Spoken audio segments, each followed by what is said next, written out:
Monsieur le Président, le 30 mai 2003, la ministre déléguée à la Santé de l'époque, députée de la Violette, démissionnait un mois seulement après être entrée en poste. Elle démissionnait parce qu'elle avait reçu gratuitement des dosettes qu'elle a remis gratuitement à des aînés, comme le faisaient plusieurs pharmaciens à l'époque. Le premier ministre acceptait sa démission. Une source libérale confiait alors à Tommy Chouinard, la ministre n'avait d'autre choix que de prendre cette décision puisque son titre exige de montrer patte blanche et de se trouver au-dessus de tout soupçon. Autre mœurs, autre temps, Monsieur le Président. C'était il y a 8 ans quand le gouvernement s'engageait à avoir de strictes règles d'éthique.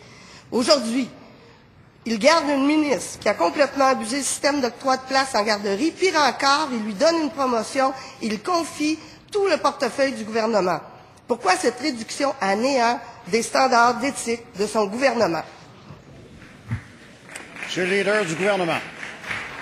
Je n'ai pu m'empêcher, Monsieur le Président, d'écouter attentivement la question de notre collègue. Je n'ai pas pu m'empêcher de me rappeler l'entrevue qu'elle a donnée à la presse où il y avait, si je me trompe bien, 10 questions plus une à la toute fin, où elle nous a informé que ses prestations à l'Assemblée nationale étaient à toute fin utile, basées uniquement que sur du oui-dire.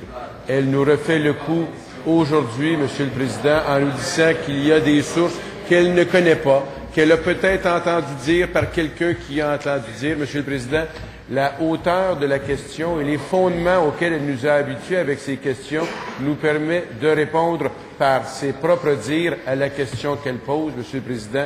Les décisions qui ont été prises ont été faites dans le cadre de la loi, ont été faites valablement. Et si vous avez des preuves ou des faits, allez à l'extérieur, allez voir les policiers. Mais j'imagine que, comme d'habitude, ce sera du oui-dire que vous garderez pour vous. Première complémentaire, Madame la leader du deuxième groupe d'opposition.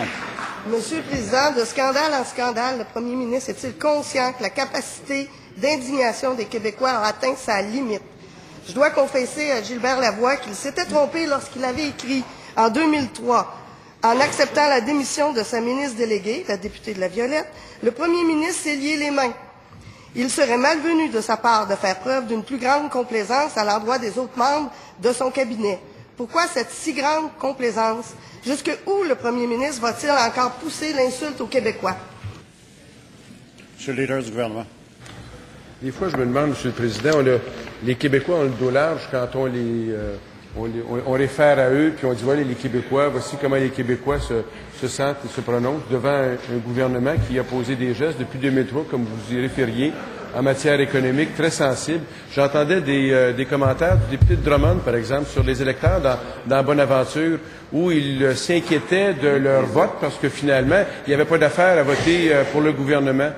Les Québécois s'expriment, ils sont exprimés dans Bonaventure dernièrement, et quand on est démocrate, on devrait un peu respecter ce que sont les Québécois et les votes qu'ils prennent, même si ça ne fait pas notre affaire.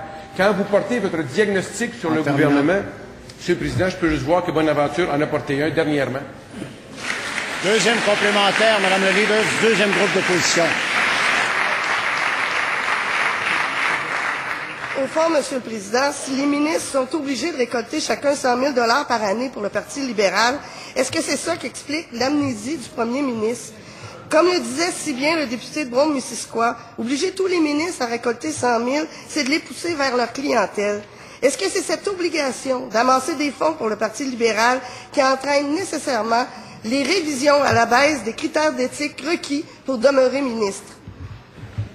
Monsieur le leader du gouvernement.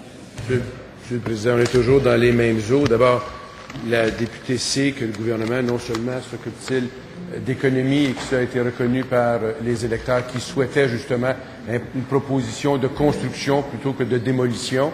Il a aussi porté, j'imagine, un certain diagnostic à l'égard de la formation que représente pour le moment la leader du deuxième parti d'opposition. Je pense que là-dessus, pour ce qui est du choix des Québécois, nous devons le respecter. Pour ce qui est des règles en matière de financement, elle sait très bien qu'il y a eu des modifications qui ont été faites aux règles de financement et que tous les contributeurs ont des règles à respecter en matière d'éthique. Le gouvernement a posé de nombreux gestes en ces matières-là. On n'a pas à se cacher des gestes qu'on a pris, ni de l'objectif que nous avons de faire croître l'économie du Québec.